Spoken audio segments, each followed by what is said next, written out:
Tonight, Marilyn Hammaker is going to talk about economic democracy, the answer to wealth inequality. She's a retired teacher and concerned citizen, notes that wealth inequality is a growing problem worldwide, has been well documented by Thomas Piketty, Oxfam, Robert Reich, and others. She argues that along with growth of wealth inequality, we see the growth of terrorism and the erosion of political freedoms around the world. It would seem then that if we are to save political freedom and bring about peace, we must first address wealth inequality.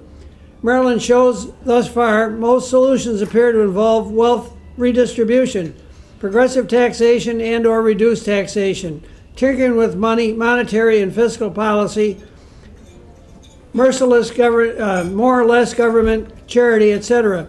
But none of these traditional measures offered by traditional economists have solved the problem. Therefore, we the people are going to have to find the solution. She shows there is no superhero. In a democracy, we don't wait for someone to solve the problem. We are privileged to solve the problem ourselves. So it is up to we the people to get to the core of the wealth inequality problem. That is how the wealth is distributed in the first place. Who really creates the wealth and therefore has a moral right to the reward for that effort? Marilyn will examine the underpinnings of our economic system and point out how to adjust those underpinnings in order to provide a society where we can all prosper. So without further ado, please give a very, very warm welcome to Marilyn Hammaker.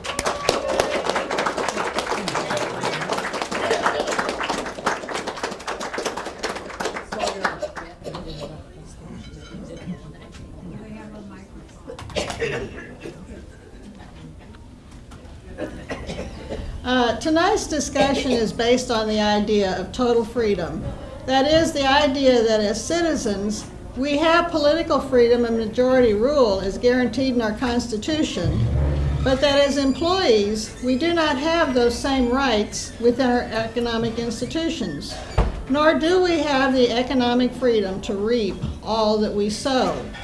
Without both freedoms, economic as well as political, we cannot survive as a people and as a nation. It is economic freedom that we will address tonight. Last year, the United States produced the equivalent of $228,000 for every family of four. Think about it. $228,000 for every family of four in 1 year. Why then do we still have 43 million people living in poverty? Why do we have a middle class that is sliding toward poverty in spite of being educated? Total freedom would answer that both the poor and the middle class are not being paid 100% of what they have rightfully earned. This happens in various ways. To explore these ways further, let us first look at them in the larger context of power. In 1887, the noted English historian Lord Acton observed that power tends to corrupt, and absolute power corrupts absolutely. This is generally proven to be true, whether the power resides in the hands of corporate elitists through laissez-faire capitalism, as in most of the Western world, or in bureaucratic elitists who attain power through governmental socialism, as in China. In neither case is political power and economic wealth spread out amongst we the people. In a political autocracy, we see a concentration of political power. In an economic autocracy, we see a concentration of economic power. In the end, neither one is sustainable because people will not and cannot support it, as can be seen in the long history of the rise and fall of nations. A nation of poor people has neither the desire nor the strength to sustain that nation. Presently, the U.S. is in the hypocritical position of preaching political freedom to the rest of the world while maintaining autocratic economic institutions that concentrate economic power into the hands of the few. As economic power becomes more and more concentrated, it erodes political freedom. According to Freedom House, an organization that raised freedom in 195 countries, 105 countries have seen a net decline in political freedom during the past 10 years, and only 43 have seen an improvement. During this same 10-year period, wealth inequality has continued to grow. In my view, this is no coincidence that political freedom has diminished as wealth inequality has risen. Freedom House also attributes the decline in political freedom to economic downturns, plus the problems of mass migrations. The mass migrations themselves are frequently related to hard economic conditions. For instance, according to the New York Times, an extremely severe drought in Syria from 2006 to 2009 created food shortages that contributed to the uprising that began in 2011. It is clear that we must find another way, a transformational form of political and economic democracy that empowers all of us. When power is spread out, no one person or business or institution can unfairly overwhelm another person or business or institution. Our founding fathers established a division of powers politically, with majority rule by the people as the base of that power. But they did not address the division of powers economically, nor did they provide for majority rule within major economic structures. Because of this, we are now faced with pools of wealth run by the few and that have enough power to overwhelm our political democracy. In effect, we have an economic autocracy that has the power to destroy our political democracy. Great concentration of power is based on great concentration of wealth. The more the money concentrates, the more the power concentrates. It is the power to buy the politicians who make laws in favor of concentrated wealth. It is the power to buy the bureaucrats who administer those purchased laws. And it is the power to buy the judges who force obedience to those purchased laws. Therefore, it logically follows that in order to decentralize power, we have to decentralize wealth. If we were to decentralize wealth, we would have a standard of living beyond our fondest dreams. When we consider that in 1 year, our society produced the equivalent of $228,000 for every family of 4, we know that poverty and a declining middle class are not a matter of making a product or providing a service. It is instead a problem of how employees are paid for making those products and providing those services. Imagine how many of our society's problems would be eliminated if $228,000 for a family of 4 were a benchmark average. Of course, in a merit-based society, some would be below the norm and some above, but clearly we would all be much better off if the bar for average income per family were $228,000 instead of the present median of only $57,000. Poverty, with all its many problems, would no longer exist, and the middle class would include all of us in far greater prosperity and security than we now enjoy. So the question is, how can we decentralize wealth in a fair and moral way? For the answer, we have to look at the 3 basic ways that wealth can be centralized into the hands of the few. All 3 of these ways are what could be called legalized something-for-nothing institutions. In other words, they legally allow people who make nothing and do nothing to take units of work from the national storehouse of goods without bringing any units of work in return. Naturally, that means more work and less goods for all the people who do work to make goods and provide services. To better visualize how this occurs, imagine for a moment a barter economy where there is no money. It is then easy to see how the farmer must trade his grain for cloth and the weaver must trade his cloth for grain. It is a direct transaction between farmer and weaver, and they exchange equal units of work. It is also important to note that they receive 100% of the fruits of their labor. In modern terms, that would be employees receiving 100% of the profit for their work. But when money enters the picture, it is all too easy for this basic relationship to be obscured.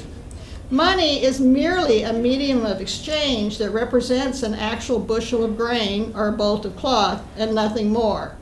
Unfortunately, we lose sight of the fact that money is only a paper symbol and is not real food and real cloth. As a result, we who work allow ourselves to be conned into taking money from non-workers and think we have traded units of work one for one. But we haven't. We have received a unit of work, but not from the non-worker who gave us the money. The non-worker legally scammed the unit of work from another worker and then gave us the scammed unit of work. So now the non-worker possesses the unit of work, we possess a stolen unit of work, and the other worker has nothing. He has to go on government welfare and then gets blamed for being forced onto welfare. Were there no money involved, we could easily see that the non-workers are giving us nothing in exchange for the food, clothing, and shelter that we have unwittingly given to them. So now we come to the crucial question. What are the institutions that allow non-workers to live off of those who do work? The answer to that question lies at the heart of economic freedom.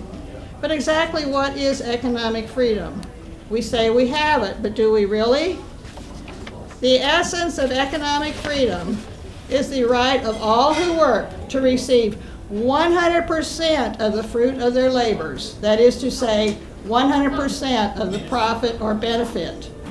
Presently, that is not the case.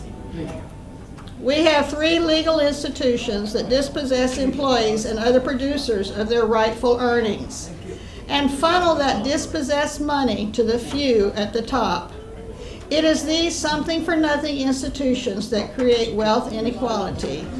What are these 3 institutions? They are corporate profit skimming, land speculation, and inheritance. These are the 3 basic ways that people who do no work can legally scam the people who do work. Therefore, it is these 3 institutions that must be reformed if we are to reverse the concentration of wealth. So let's look now at how these 3 something-for-nothing institutions that concentrate wealth at the top and how to reform them in order to provide economic justice and wealth for all. The first something-for-nothing institution that concentrates wealth at the top is the autocratic, top-down corporate structure that has the power to take however much it wants of the profits that employees create.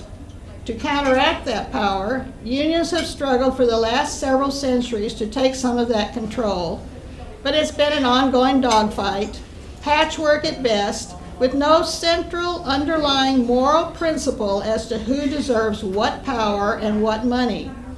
As a result, wealth has continued to centralize overall during the last several centuries, no matter how strong or how weak the unions were.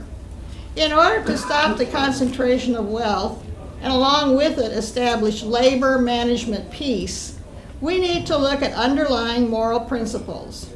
The first moral principle is to separate the concepts of work and money.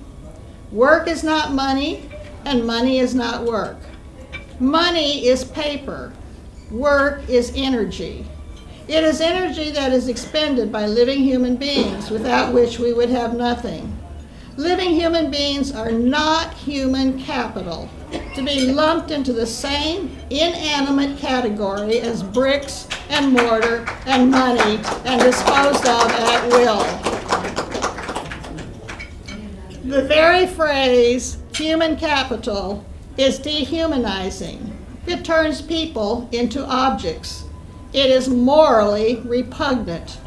As objects, employees have no power and no constitutional rights in the workplace and no rights to the property they have created through their work. They are, in effect, serfs within the corporate institution. Yes, they have the freedom to walk away, but where would they go? Their only choice is to starve or go work for another corporate institution where the rules are the same. When we separate work and investment money, we see that in basic terms, investors are simply money lenders who loan money to employees to pay for tools and a building. That's it, nothing more. Are the lenders providing any work energy to produce the widget? No, they are simply loaning money. As such, the loan of money is a service and should receive interest in return for that service. In other areas of commerce, loans receive interest. The loan on your house, the loan on your car, you pay interest. If you were to go to a bank to get a loan for a truck to start a food catering business, what would you expect to pay on the loan? Interest and nothing more. Would you expect to hand over all the profits and all control of your business forever to the bank that loaned you money for the truck? Of course not. Then why do we expect workers to accept such serfdom? Whether it's small scale or large scale, the underlying principle is the same. A loan is a loan is a loan, whether to an individual or to a corporation. As such, a loan is entitled to draw interest and nothing more. The rate of interest on the loan should be based on the risk assessment of each individual or enterprise as established in open market competition. At least once a year, there should be a reassessment of the current risk and corresponding rate of interest, again determined in open market competition. It is essential that all new capital expansion be based on loans because all income in excess of costs belongs to employees. There is nothing more. Of course, employees on their own are free to buy into their company's loans, just as they are free to buy into any other company's loans. If employees are proud and confident in their own organization, they will likely offer loan money at low interest.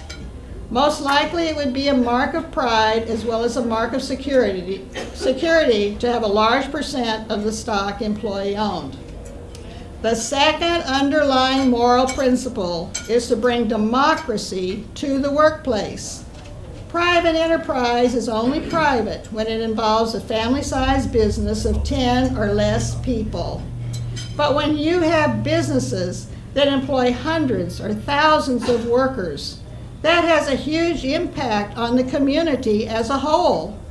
That's no longer private family and friends. That's involving a major part of the public as employees and as consumers.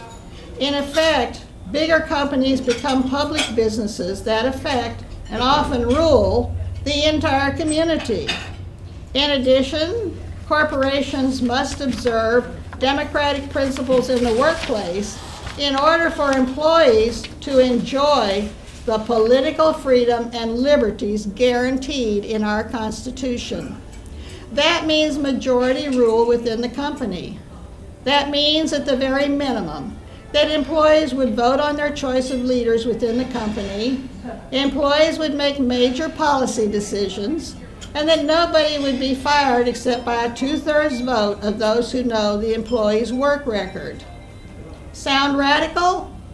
Yes. Au contraire. It's realistic because it works. It has been phenomenally successful at Lincoln Electric. Once on the verge of bankruptcy, Lincoln Electric survived the Great Depression and became one of the foremost arc welding companies in the world through highly incentivized employees who earn, on average, double what workers in other similar companies earn, and who have a real voice in company policy. At the same time the workers are earning more, they are still able to lower the price of their product through savings and efficiencies suggested by all of the employees themselves. Anyone can walk into the president's office, which, by the way, has no fancy furniture. There are no special parking spots, and everyone enters and leaves through the front door. It is also interesting to consider that even though Lincoln Electric is located in Cleveland, Ohio, the heart of the Rust Belt, this company has not only survived, but it and its workers have thrived. If you would like to learn more about this great company and moral profit sharing, you can read the book Incentive Management by James F. Lincoln. The same spirit of moral profit sharing and democratic control has propelled Publix supermarkets in Florida and John Lewis department stores in the UK to similar success. It's worth noting that John Lewis was started in 1864, Lincoln Electric in the 1890s, and Publix in 1930. These companies have proven their staying power and have grown even in the worst of times. They made it through 2 world wars and the Great Depression. And during the Great Recession of 2008, while America as a whole was losing millions of jobs, employee-owned firms actually increased jobs by 2%. These companies endure because their employees have the incentive to succeed and the control they need in order to be successful and stay in business. Since employees make the decisions, they do not have to fear that big investors and Wall Street will buy the company out from under them and then loot the company and downgrade or destroy their jobs. Since it is the employees who make the decisions, they do not have to fear being offshored for cheaper labor in a third world country. Many co-ops, such as the giant Mondragon in Spain and the Alvarado Street Bakery in California, further illustrate what is possible when 100% of the profit goes to those who create the profit and democratic control goes to those who know the business best, the employees. At the Alvarado Street Bakery, a high school graduate on the assembly line earns $60,000 a year, plus profit sharing, plus great health insurance, plus a 401k. So it's a myth that higher education is the sole path out of poverty. The path out of poverty is to pay people 100% of what they have rightfully earned. That's not to say that higher education isn't of value for other reasons, it is, but honest labor of any sort deserves honest pay. From dishwashing to assembly line to research and development, employees are morally entitled to a 100% return on their work minus expenses. Pay the interest on the loans, pay the operating expenses, and then return the rest to the employees who earned it. That is economic freedom. The above examples of moral profit sharing and democratic control prove that economic justice and democratic principles applied to the business world work much better than profit theft and its corollary, top-down autocracy. In a democratic corporation, employees are motivated to produce the best possible product at the lowest price possible because they have a real stake in how well the company does. Personal survival is tied to company survival. Plus, it removes a lot of personal employee stress. Employees don't have to worry about being laid off or the company being taken over by hostile investors or their retirement benefits being wiped out. That's because the employees have control over those decisions, not Wall Street investors who care only about money. In democratic corporations, employees can exercise their constitutional right to freedom of speech. They can speak up without being fired by a capricious, all-powerful boss. When workplace conditions are dangerous, employees themselves will have the power to correct those dangerous conditions. No longer will employees die an early death because they are forced to endure chemical contamination and unsafe machinery in the name of profit. Right now, we have an immoral situation in which the people who suffer the abuses of corporate autocracy, the employees, do not have a legal right to save their lives by correcting those abuses through their own actions. That is because employees do not have a legal right to democratic decision-making, just as they do not have a legal right to 100% of the profit that they create. If the Constitution has any meaning at all, the right to life through safe working conditions, the right to liberty through democratic decision-making, and the protection of employee-created property must be extended to employees in the workplace. To do otherwise is to violate our constitutional rights. As mentioned above, enterprises with less than 10 people would be the exception to the rule in order to encourage the initiative of small entrepreneurs and inventors. Some people work best at a smaller, more individual level. But once a company grows beyond 10 people, it has changed from an individual enterprise to a cooperative enterprise. The enterprise is no longer a one-man show. How many cars could Ford have made working by himself in his garage? How many light bulbs could Thomas Edison have made on his own in his garage? How many computers could Steve Jobs and Steve Wozniak have cranked out by hand in their garage? Growth comes from all the employees combining their various talents in a cooperative effort. The skill set of an inventor or entrepreneur is usually quite different from the skill set of company employees. Each personality type needs the other to make a successful business. Economic freedom in corporations will benefit not only the employees, but it will benefit the lenders as well. The principal and interest of lenders is more secure because employee-controlled companies are more stable, long-lasting, and high-performing.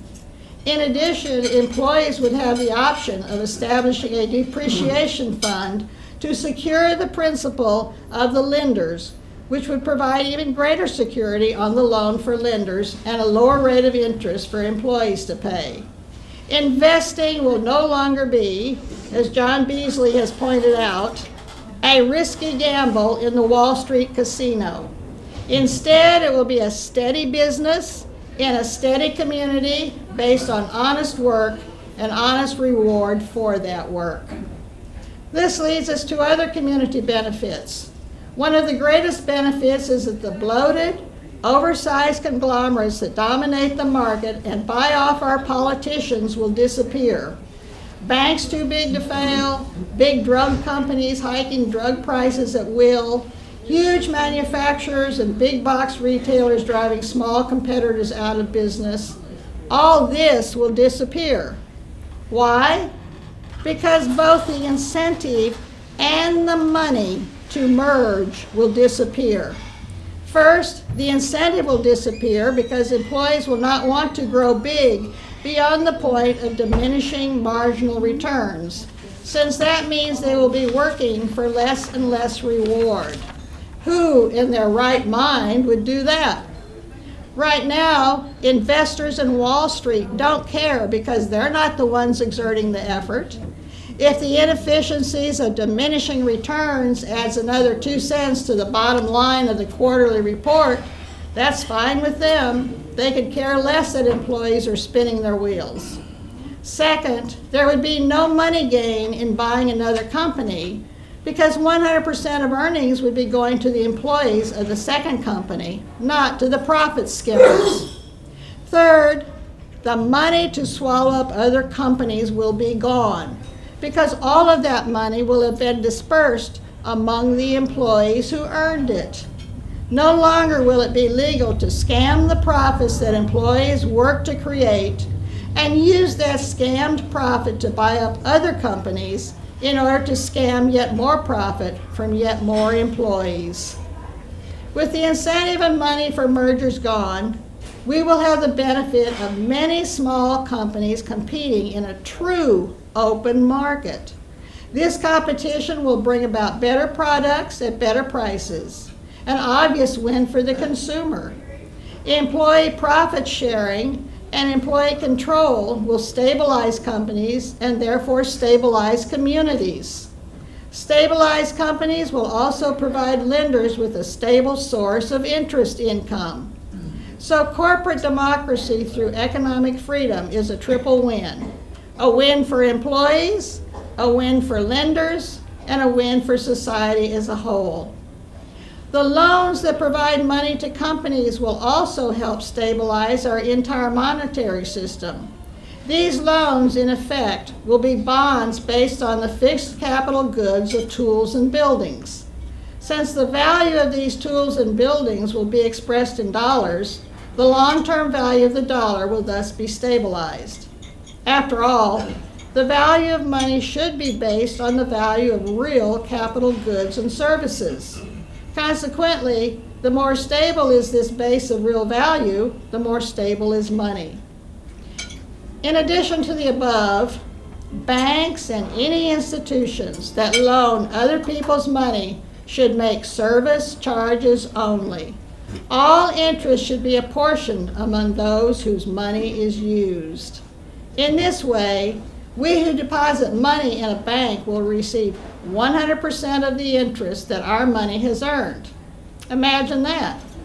As I'm sure everyone in this room is aware, ever since the Great Recession, banks have gotten away with paying 1% or less in interest to depositors, while at the same time typically charging 3% or more for mortgages and 10% or more for charge cards. So we, the people, watch what little savings we have disappear through inflation. It's either that or take a gamble in the Wall Street gambling casino. Oh wait, wasn't that what wiped out the savings of many seniors in 2008 and is now forcing them either into poverty or to work until they drop? To sum it up, the essence of economic serfdom is giving up units of work without receiving equal units of work in return. Think about it. The only reason personal servitude has existed down through the ages was to force those who work to hand over the fruits of their labor to someone else. In the old days, it was done at sword's point. Today, it is done by legally sanctioned corporate theft. This corporate theft has been made legal because of laws that are bought and paid for by big money. When employees are freed of this corporate theft, they will have attained real economic freedom. That is, the freedom to keep what is morally theirs. 100% return for their efforts, plus democratic governance of the workplace. As John Hamaker said, in this way we gain security for the company, wealth and freedom for its employees, and a dearth of gambling material for the sharp cookies to play with. A little justice goes a long way. All right, the second something-for-nothing institution that concentrates wealth at the top.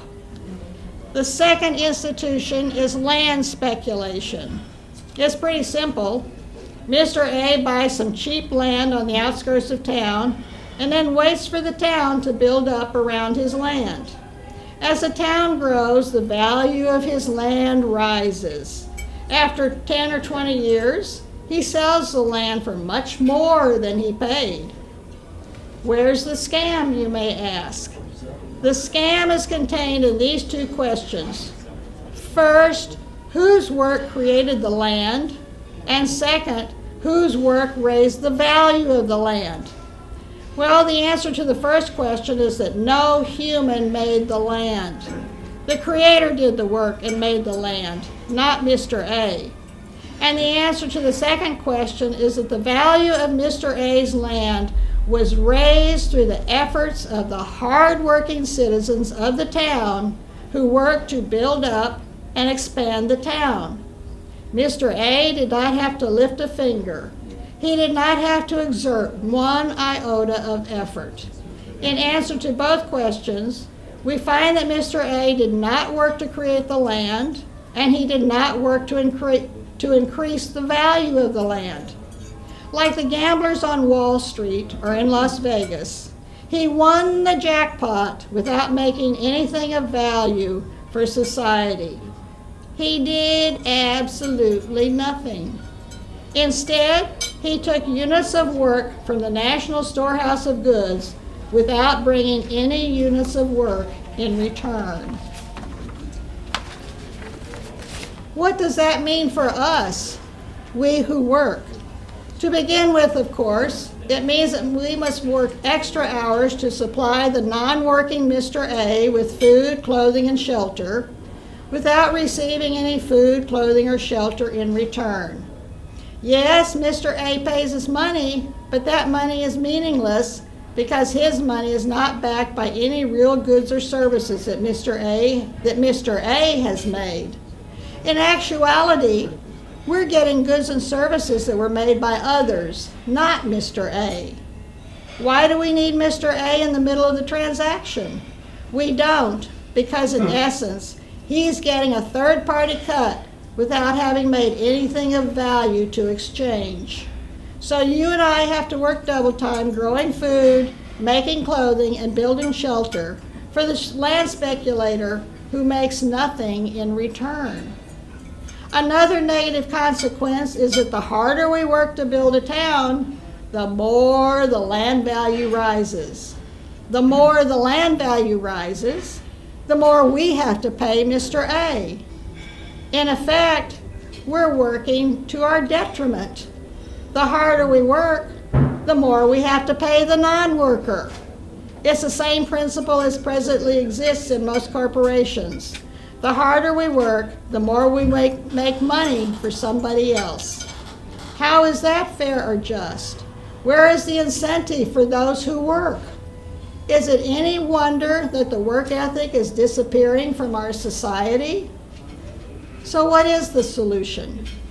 In the first place, since no human worked to create the land, the water, and the air, what right does any one human have to claim ownership?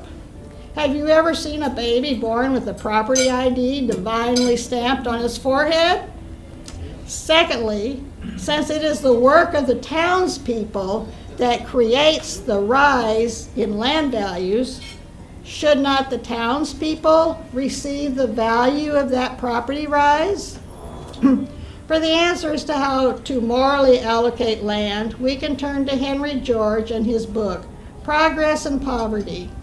Published in 1879, it was read by an estimated 2 million readers, and its principles were endorsed by Albert Einstein, Helen Keller, Leo Tolstoy, Sun Yat-sen, Nicholas Murray Butler, Louis Brandeis, John Kiernan, George Bernard Shaw, Woodrow Wilson, and many other notable thinkers.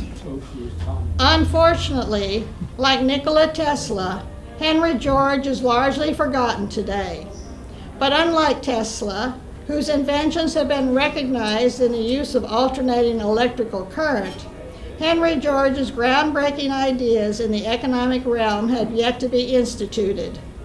That's typical of the overall societal pattern of the last several hundred years. Great scientific progress, but socioeconomic progress, not so much. In his book, Henry George makes a distinction between two types of property: land, which no man works to create, and the houses, garages, barns, and other property on the land which man does work to create. We see that distinction in our property tax statements. Land has X value, and our house has a separate Y value. Therefore, it is right that we should individually own that which our work creates, such as the house and the garage. But we did not create the land. It was put here for all, and the monetary value of land comes from the demand created by the surrounding community. Therefore, it is the community that should reap the reward of that higher value. Money put into the community pot goes for the good of all: schools, roads, police, firemen, and so forth. Buying and selling land eventually shuts out most of us. Instead of buying and selling, we should bid in the open market for individual landholding grants that would be ours to use as we wish, so long as we pay the annual use tax on the land, which is akin to the property taxes we already pay. As grant holders, we would still individually manage and control our land the same way we do now. The government would have no more control over the use of our land than it has now. The only thing that changes is the added advantage that we would no longer have to come up with money to buy land. Think how much less expensive your mortgage would be if it did not include the cost of land. In most cases, the mortgage would be at least a third cheaper than at present, if not more. Half of Dallas residents are renters. How many more renters could realize the American dream and become homeowners if the mortgage were a third cheaper? The mortgage would be on the house only, not the land.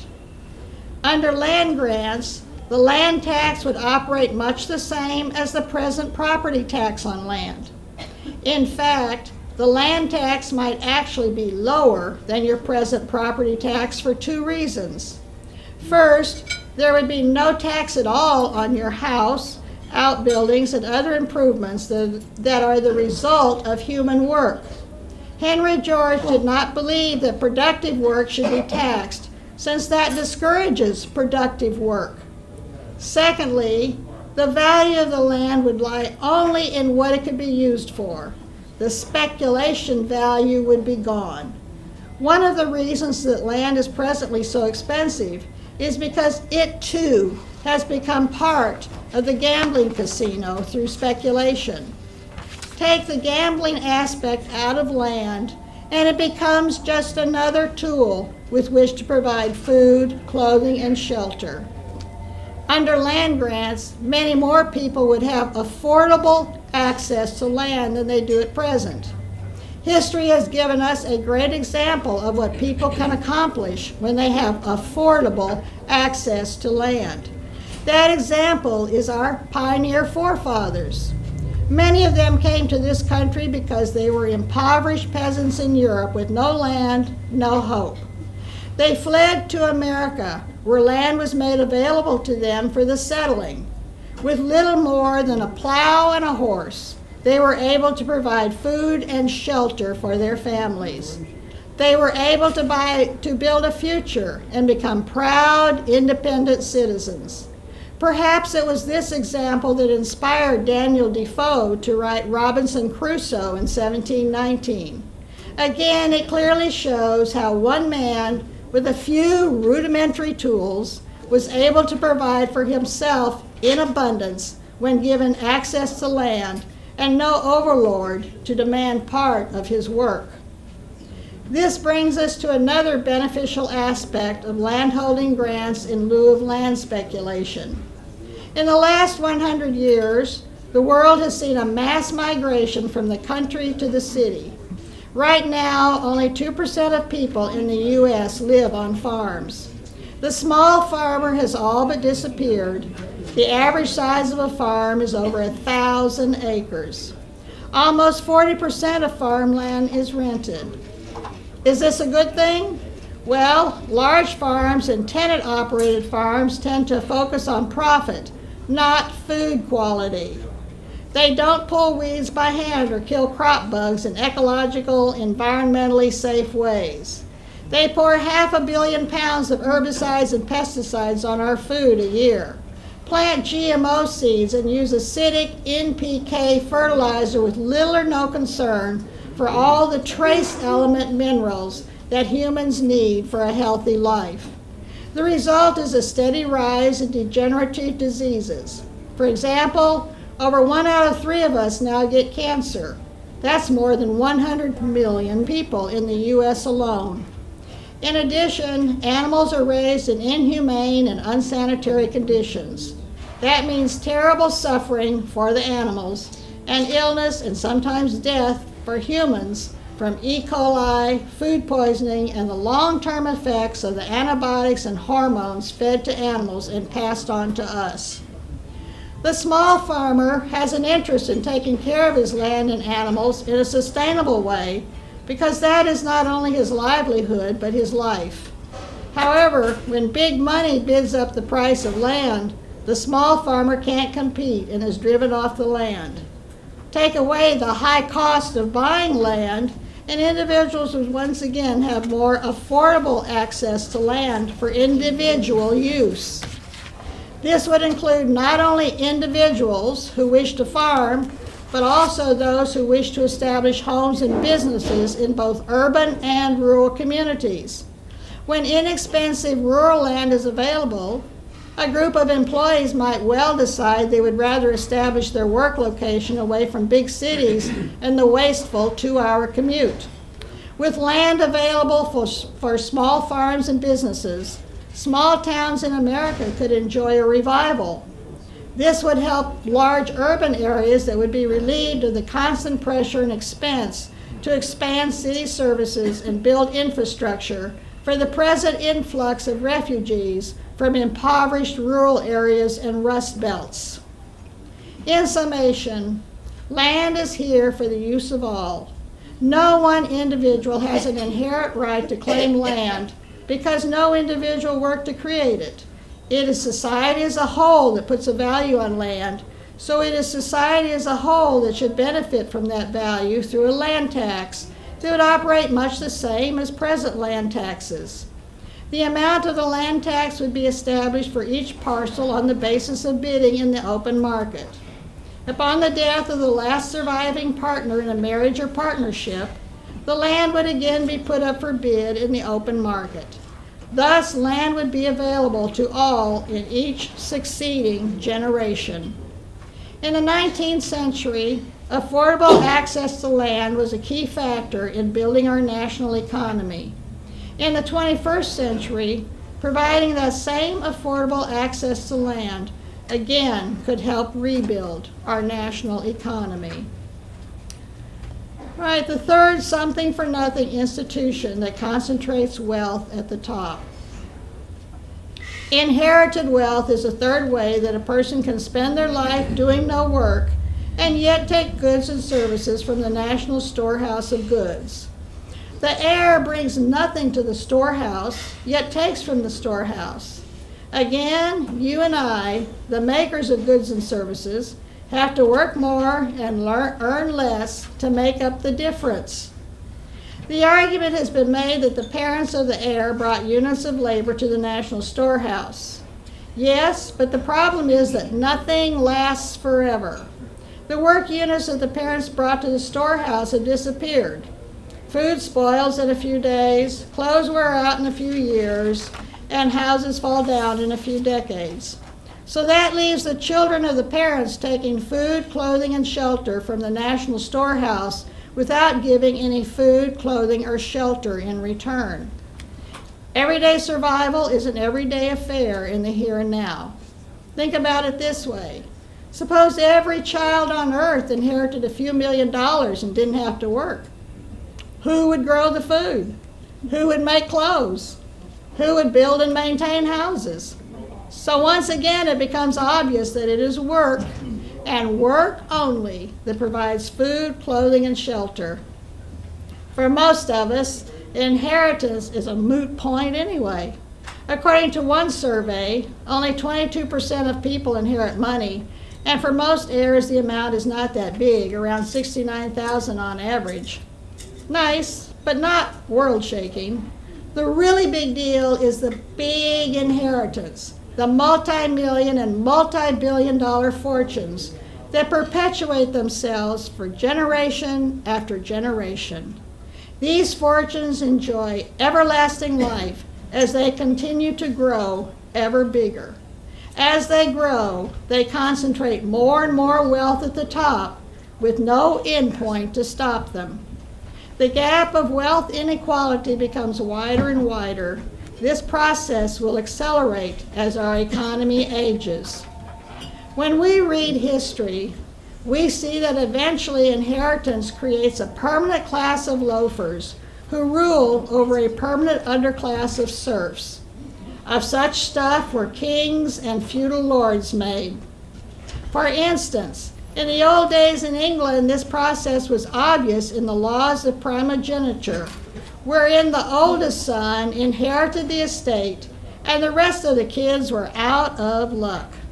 Thus were the immense noble estates kept intact century after century, and with them the power of the rich landlord over the poor peasants who worked on the estates.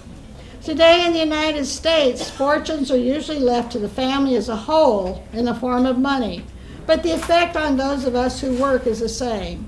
We pay so they can play. As we can see, inheritance is the third something-for-nothing scheme that amasses and preserves fortunes at the top. The solution is simple. Inheritance taxes and gift taxes on wealth in excess of 4 years of the average cost of living for an adult.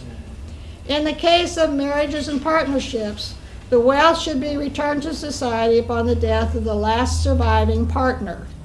Thus, money would be recirculated back into society and would help prevent the power of wealth to grow and grow with no end in sight. Taxes. Now that we've looked at the 3 ways to get something for nothing, let's look at taxes in government. To begin with, government should go cold turkey and operate on current taxes only. No more borrowing, no more government debt. We, the people, have to pay interest on that debt, and the debt burden takes money out of the economy that could go to productive enterprises. Government borrowing, along with private borrowing, also destabilizes the economy by creating an unnatural increase in demand followed by an unnatural decrease in demand. Boom and bust. Borrowing is kind of like a party. It's great fun while it's happening, but oh, that hangover afterwards. Secondly, under total freedom, the government would become smaller because it would no longer have to support all the people left behind by the failures of laissez-faire capitalism. The land tax and the inheritance tax would probably supply most of the money that the smaller government would need. If more money were needed, a sales tax could be added. Sales taxes have been criticized as being regressive, but if we eliminate poverty, that is no longer an issue. A sales tax is more fair than an income tax because a sales tax determines how much of society's goods are actually worth to the individual. In contrast, income taxes take from employees what is rightfully theirs, 100% of the fruits of their labor. Income taxes discourage the making of goods and the providing of services, which is a detriment to society. We want to encourage work, since work is what provides for our survival. On an individual level, let's look at what no income tax would mean for you and me. The average income tax per taxpayer is around $8,500 per year. Over 40 years, that amounts to $340,000 that we've paid in income taxes. At 3% interest a year, that would be an extra $10,000 a year of retirement income for each taxpayer. The income tax was originally justified in 1913 as a progressive tax that would redistribute wealth, which in itself was a tacit admission that wealth was not distributed fairly in the first place. But using an income tax to redistribute wealth really hasn't worked very well for several reasons. One reason is the power of money to buy laws that provide 1,001 loopholes that actually accelerate the concentration of wealth. Another reason is that the basic underlying cause of unfair distribution of wealth has not been fixed, so wealth inequality continues to grow. The only answer is to distribute wealth fairly in the first place. We can do that by eliminating the 3 main something-for-nothing schemes. When employees are freed from the legal theft of their work, we will have enough money to pay as we go instead of borrowing, and we will all have enough income to become self-supporting. The need for government to provide monetary assistance to workers will vanish, and government will shrink. Big government only grows because of the failures of laissez-faire capitalism. We have big wealth that continually skims a part of the profit that employees make, yet expects employees to buy 100% of consumer goods, which of course is impossible. It's like a game of musical chairs. Chairs are continually taken away, so more and more people have no place to sit. When employees can consume only a part of what is made, businesses close down and employees are laid off. Then government has to dole out a pittance for displaced employees to survive on. The only way employees can consume 100% of what other employees make is to receive 100% return for what they themselves make. It has to be an even trade. The inconvenient truth is that food, clothing, and shelter do not appear by magic. Too bad, so sad, but that's the way it is. We all gotta work. You don't want to carry anybody else's weight, and nobody wants to carry your weight. We all have to carry our own weight. But the good news is that if we make up our minds to that inevitable fact, and everyone brings units of work to the national storehouse of goods, we wouldn't have to work nearly as many hours as we do now. As Tom Berry has pointed out, we could probably cut our work hours to 6 or even 4 hours a day. Under total freedom, employees would no longer have to fear the advance of technology. They would welcome technology because technology would be used to cut hours, not employees. Work hours would be flexibly determined by the employees of each company, who would naturally respond to the needs of the marketplace in their particular niche. When demand is high, they could put in the hours necessary to fulfill that demand. When demand slacks off, they could cut back on their hours.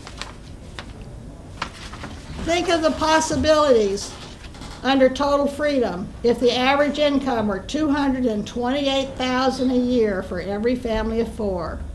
A family could save at least half of that amount. That $114,000 could be used to start new businesses and save for retirement. $114,000 saved over 40 years would total over $4.5 million. At 3% interest, that would provide retirees with $136,000 a year to live on. Well, that sure beats the heck out of our present measly Social Security and pension benefits, doesn't it?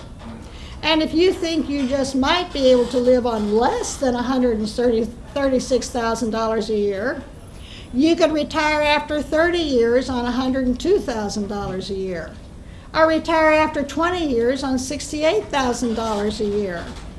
Plus, let's not forget the extra $10,000 a year when there's no more income tax.